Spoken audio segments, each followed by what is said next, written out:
સરકારી હોસ્પિટલોમાં રામરાજ પ્રજા દુખી જેવો ઘાટ। રાજકોટ જિલ્લાની હોસ્પિટલોમાં ગુલ્લીબાજ ડોક્ટર્સ। અનેક મહિનાઓથી નથી ફરક્યા એક પણ ડોક્ટર। રાજ્યમાં રોગચાળાએ માજા મૂકી છે, તેમાં પણ કોરોનાએ ફરી દેખા દીધી છે અને દરેક હોસ્પિટલોને તૈયાર રહેવા કહેવાયું છે। પરંતુ રાજકોટ જિલ્લાના પંચાયત હસ્તકની સરકારી હોસ્પિટલોમાં તો સ્થિતિ જ કંઈક અલગ છે, કારણ કે અહીં છેલ્લા 3-4 મહિનાથી 11 ડોક્ટરો ગેરહાજર હોવાનું સામે આવ્યું છે અને આ તમામ ડોક્ટર્સ તંત્રને જાણ કર્યા વગર જ રજા પર ઉતરી ગયાની ફરિયાદો થઈ છે, જેના કારણે દર્દીઓને ભારે હાલાકીનો સામનો કરવો પડી રહ્યો છે અને આ ડોક્ટર્સ વિરુદ્ધ લોકોએ ફરિયાદો પણ કરી છે। જો કે જિલ્લા તંત્રને ધ્યાને આ વાત આવતા જ તમામ ડોક્ટરને નોટિસ ફટકારવામાં આવી છે અને લેખિતમાં જવાબ માંગવામાં આવ્યો છે। રાજકોટના ગ્રામ્ય વિસ્તારમાં આપણા 11 જેવા જે છે સીએસસી આવેલા છે। આ સીએસસીમાં બોન્ડેડ તબીબીને રેગ્યુલર એમબીબીએસ સાથે સાથે બોન્ડેડ તબીબીઓની નિમણૂક પણ કરવામાં આવેલી છે।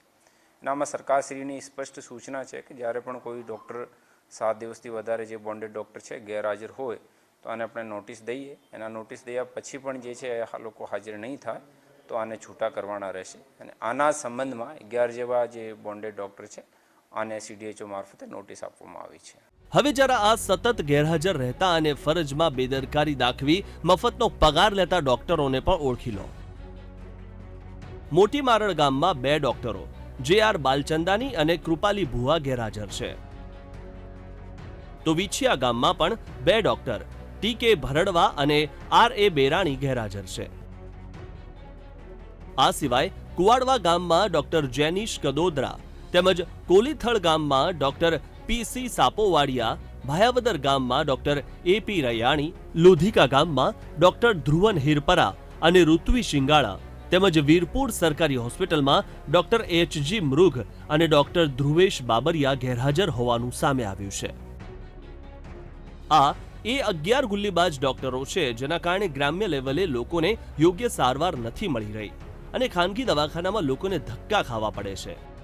ગેરહાજર રહેતા ડોક્ટરો સામે તો કાર્યવાહી થવી જ જોઈએ, પરંતુ બીજી તરફ એક કડવી વાસ્તવિકતા એ પણ છે કે રાજ્યની 1327 હોસ્પિટલોમાં ડોક્ટરોની ઘટ છે અને પેરામેડિકલ સ્ટાફની 2000 જગ્યાઓ પર ભરતી બાકી છે। આ સિવાય 546 ડોક્ટરોએ 5 લાખના બોન્ડની રકમ ભરી નોકરી છોડી દીધી છે। આથી પણ વધુ ચોંકાવનારી વાત તો એ છે કે 3 વર્ષમાં 2653 બોન્ડેડ તબીબોની નિમણૂક થઈ હતી, પરંતુ તેમાંથી પણ 797 તબીબો જ 3 વર્ષમાં હાજર થયા।